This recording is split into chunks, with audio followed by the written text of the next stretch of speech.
जय श्री राधे कृष्ण। जय श्री पुरुषोत्तम भगवान। पुरुषोत्तम मास महात्म्य की कथा श्रृंखला में आपका हार्दिक स्वागत है। आज हम 29वें अध्याय का श्रवण करेंगे। इस अध्याय में भगवान नारायण बताते हैं कि किस प्रकार बंदर योनि में जन्मे कदर्य ब्राह्मण को अनजाने में किए गए तप, उपवास और स्नान का महान फल प्राप्त हुआ। साथ ही गृहस्थ पुरुष के दैनिक धर्म और आचरण का भी सुंदर वर्णन किया गया है। जब बंदर योनि से मुक्त होकर दिव्य विमान में बैठे कदर्य ब्राह्मण ने आश्चर्यपूर्वक पूछा कि उसे ये दुर्लभ सुख कैसे प्राप्त हुआ, तब भगवान के दूतों ने उसे उत्तर दिया। उन्होंने कहा कि तुमने भले ही जानबूझकर कोई बड़ा पुण्य कार्य न किया हो, लेकिन पुरुषोत्तम मास में तुम्हारे द्वारा अनजाने में किया गया तप अत्यंत महान था। मुख के रोग के कारण तुम पूरे समय भोजन नहीं कर सके, इसलिए तुम्हारा उपवास हो गया।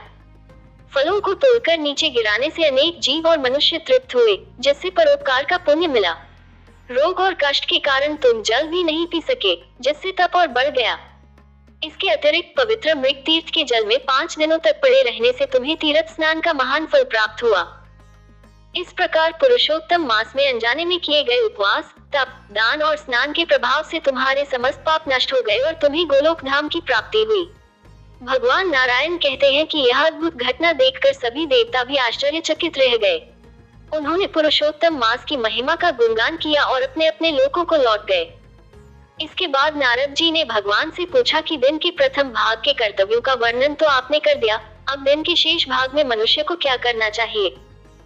भगवान नारायण ने उत्तर दिया कि प्रातःकाल के कार्य पूर्ण करने के बाद मध्याह्न संध्या करनी चाहिए और तिलों द्वारा तर्पण करना चाहिए। फिर अतिथि की प्रतीक्षा करनी चाहिए। यदि कोई अतिथि आए तो उसका आदर सत्कार कर भोजन आदि से संतुष्ट करना चाहिए। इसके बाद पूर्व दिशा की ओर मुख करके मौन रहकर और भगवान का स्मरण करते हुए भोजन करना चाहिए। भोजन से पहले भगवान को अर्पण करना चाहिए तथा शास्त्रों में निषिद्ध और बासी भोजन से बचना चाहिए। भोजन के पश्चात भगवान श्री कृष्ण का चिंतन करना चाहिए और आत्मविद्या तथा धर्मग्रंथों का श्रवण करना चाहिए। फिर अपने आवश्यक कार्य और आजीविका का पालन करना चाहिए। सायंकाल सूर्यास्त के समय संध्या वंदन करनी चाहिए, अग्नि में आहुति देनी चाहिए और उसके बाद अल्प भोजन करना चाहिए। रात्रि में विश्राम से पूर्व भगवान का स्मरण करना चाहिए। भगवान ने आगे बताया कि गृहस्थ का मुख्य धर्म सत्य बोलना, अहिंसा का पालन करना, सभी प्राणियों पर दया करना और अपने कर्तव्यों का ईमानदारी से पालन करना है। इसी उपदेश के साथ 29वें अध्याय का समापन होता है। सीख, भगवान भाव देखते हैं। अनजाने में किया गया पुण्य भी भगवान की कृपा से महान फल दे सकता है।